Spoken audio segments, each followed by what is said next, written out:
আসসালামু আলাইকুম। আইএলটিএস হলো একটা জাস্ট ল্যাঙ্গুয়েজ টেস্ট। এখানে হচ্ছে আপনাকে জাস্টিফাই করা হবে আপনি কেমন পারেন স্পিকিং, রিডিং, রাইটিং, লিসেনিং এই চারটা মডিউলের মাধ্যমে। কিন্তু আমরা হচ্ছে যারা নতুন আছি তারা হচ্ছে আমরা কিছু ভুল করি যে আসলে কিভাবে হচ্ছে আমাদের প্রিপারেশন শুরু করা উচিত সেটা আমরা বুঝতে পারি না।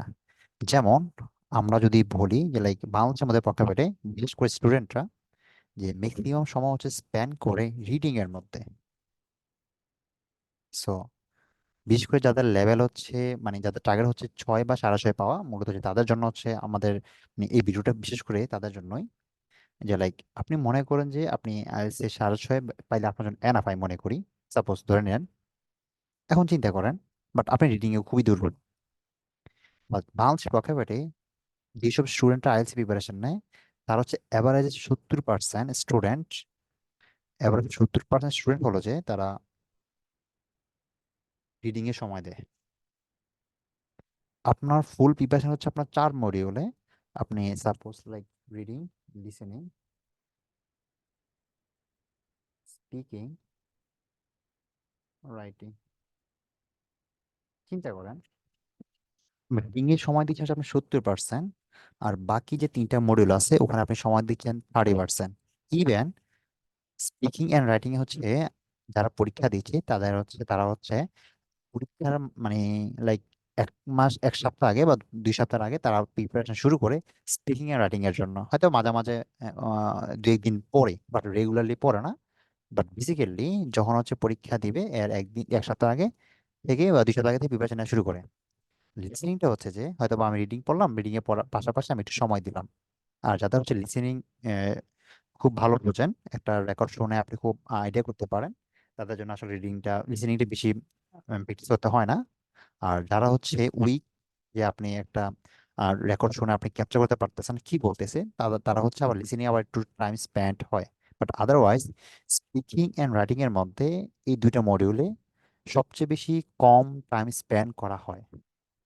যদি হচ্ছে আপনার যদি লিসেন মানে টার্গেট যদি 6.5 হয়, আমি মনে করি যে 70% যে টাইমটা আপনি স্পেন্ড করতেছেন রিডিং এর মধ্যে, এই 70% টাইমটা আপনি এখানে না দিয়ে এখান থেকে হচ্ছে লাইক একটা অ্যাভারেজ টাইম করে ফেলেন।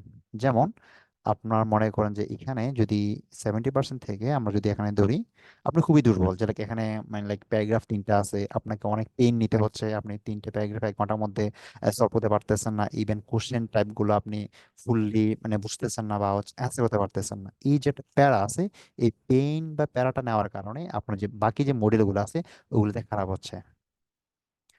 আপনি যদি এখানে রিডিং এ আপনার যদি 6টা মানে যদি ওভারঅল হচ্ছে আপনার 6.5 টার্গেট থাকে, এখানে যদি আপনি 6 পান, মনে করেন আপনি 6 পাইলেন। লিসেনিং এ আমি ধরে নিলাম আপনার যদি এভারেজ লেভেল আপনি 6.5 পাইলেন।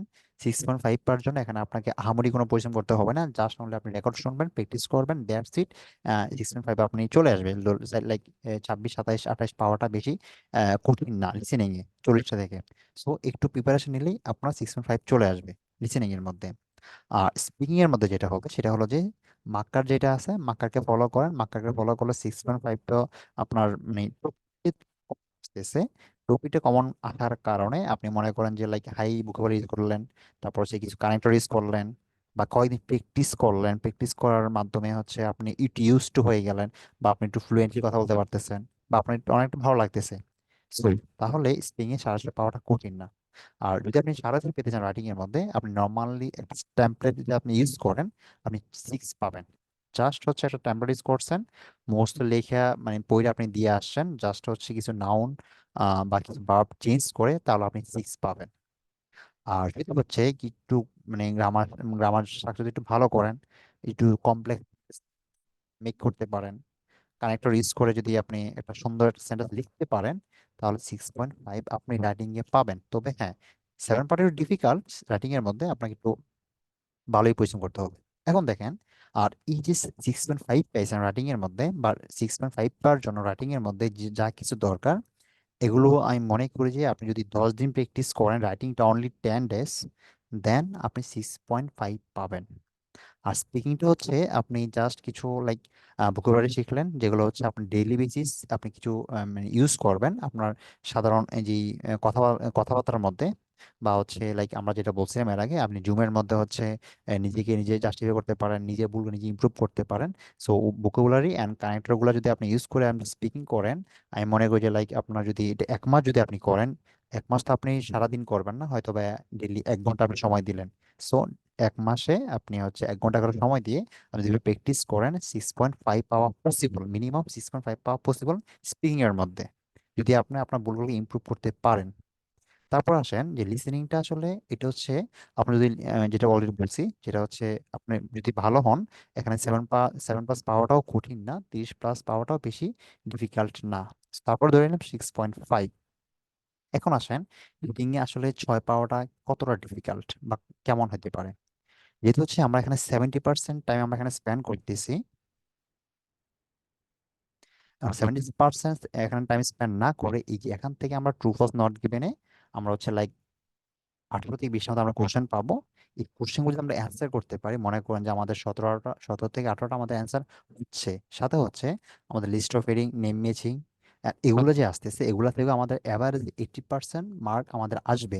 যদি list of heading and name matching মিলে আমাদের যদি 10টা আসে, চিন্তা করেন আপনার 18-20টা হইলো, ওখান থেকে মনে করেন যে আপনার 6টা হইলো। যদি হচ্ছে আপনার 6টা হয়, লাইক ধরে নিলাম এখানে হচ্ছে আপনি 17 পাইলেন, ওখানে আপনি 6 পাইলেন, তাহলে হচ্ছে আপনার 23 হচ্ছে। বাকি থাকতেছে আর আপনার 10টা কোশ্চেন।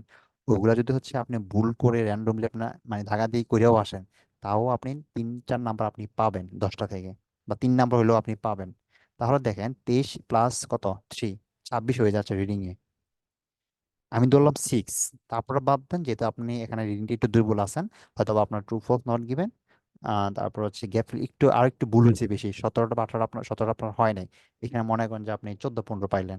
তারপর আপনার 22-23 থাকতেছে, যদি আপনি 22-23 পান, তারপর আপনার রিডিং এ মিনিমাম 6 হইলেও থাকতেছে। বাট এই যে 6 পাওয়ার জন্য বা 22টা 23টা অ্যান্সার করার জন্য আপনার বেশি হার্ড ওয়ার্ক করা লাগবে না।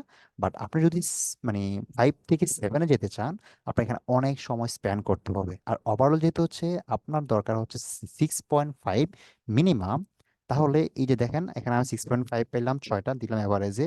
ইন কেস কোনো কারণে এখান থেকে যদি একটাতে 6 চলেও আসে, তারপরেও আমাদের 6.5 থাকতেছে। তাহলে আপনি যদি রিডিং এ দুর্বল হয়ে থাকেন, তাহলে কেন আপনি এখানে সময়টা আপনি বেশি দিবেন, বেশি দিয়ে আপনি নিজে একটা পেইন মানে নিজের পেইন ক্রিয়েট করলেন নিজেরকে নিজেই, দেন হচ্ছে এখানে আপনার প্রিপারেশন খুবই ভালো হবে না, উল্টা আপনি হতাশ হয়ে যাবেন। বাট এই যে আপনি 70% সময় আপনি এখানে স্পেন্ড করতেছেন রিডিং এর মধ্যে, বাকিগুলোতে আপনি সময় দেন, দেখবেন যে আপনার ইজিলি 6.5 আসতেছে। সো বাট বাংলাদেশ পড়ে যেটা হয়, ম্যাক্সিমাম মানে ইনস্ট্রাক্টর বলেন বা হচ্ছে ইনস্টিটিউট বলেন, ওরা হচ্ছে আপনার ডিরেক্টলি অফার করবে বা এই রিডিংটা শুরু করেন, সেই লেভেলের টিপস দিবে, খাটাই দিবে। বা দিন শেষে আপনি হচ্ছে টিপস বুঝতেছেন না, ইংলিশ বুঝতেছেন না, রিডিং আন্ডারস্ট্যান্ডিং খুবই ভালো, খুবই খারাপ, দেন হচ্ছে আপনি এখানে খারাপ করতেছেন। সো এই বিষয়গুলো হচ্ছে আপনাকে বুঝতে হবে। যদি হচ্ছে আপনি এগুলো বুঝে আপনার নিজের অবস্থা থেকে নিজে যদি আপনি যাচাই বাছাই করে আপনি প্রিপারেশন নিতে পারেন, আমি মনে করি যে 6.5% আপনাকে বেশি পরিশ্রম করতে হবে না, অ্যান্ড আপনি নিজেই ডেভেলপ করতে পারবেন। বাট যদি হচ্ছে আপনার টার্গেট থাকে 7+ পাওয়া, তাহলে অবশ্যই রিডিং এ ফোকাস করা উচিত, বিকজ রিডিং অ্যান্ড লিসেনিং হচ্ছে আমাদের কারেক্ট নাম্বার, আমাদের হলেই আমাদের অ্যান্সার দিতে বাধ্য। লাইক আপনি 35টা পাইছেন, 35-এ 35 অ্যান্সার দিতে মানে অ্যান্সার দিতে আপনার মানে উত্তর মানে 35 নাম্বার আপনার দিতে বাধ্য। কিন্তু স্পিকিং অ্যান্ড রাইটিং এ যদি আপনি বেশি ভালো লিখেন, আসলে লাইক রাইটিং অনেক ভালো লিখছেন, তারপরও 7 পাওয়ার অনেক ডিফিকাল্ট। অ্যান্ড স্পিকিং আপনি ভালো করছেন, মোটামুটি হয়তো আপনার 7 দিবে যদি বেশি ভালো করেন। বাট যদি আপনি ওভার মানে আর একটু যদি বেশি আশা করেন যে আপনি মানে 7.5 পাবেন, ওইটা আবার একটু ডিফিকাল্ট স্পিকিং এর মধ্যে। কিন্তু যদি আপনি মনে করেন যে না আমি 9-এ 9 পাবো লিসেনিং অ্যান্ড রিডিং এর মধ্যে, এই দুটাতে পসিবল। দ্যাটস ওয়াই আপনার যদি ফোকাস থাকে, আপনি বেশি নাম্বার আপনি চান লাইক 7+, তাহলে অবশ্যই আপনার রিডিং অ্যান্ড লিসেনিং অবশ্যই 7+ তুলতে হবে। আর যদি আপনার 6 মানে এভারেজ একটা স্কোর হলেও হয়, লাইক 6.5 হলেও হয়, দেন হচ্ছে আপনি এবার এই স্ট্র্যাটেজি ফলো করেন। আমি মনে করি যে আপনার যে লং টাইম যে প্রিপারেশন আছে ওইটা কমে আসবে, এবং আপনি একটা মোটামুটি ওভারঅল সবগুলো মডিউলের মধ্যে একটা স্ট্রং প্রিপারেশন নিতে পারবেন।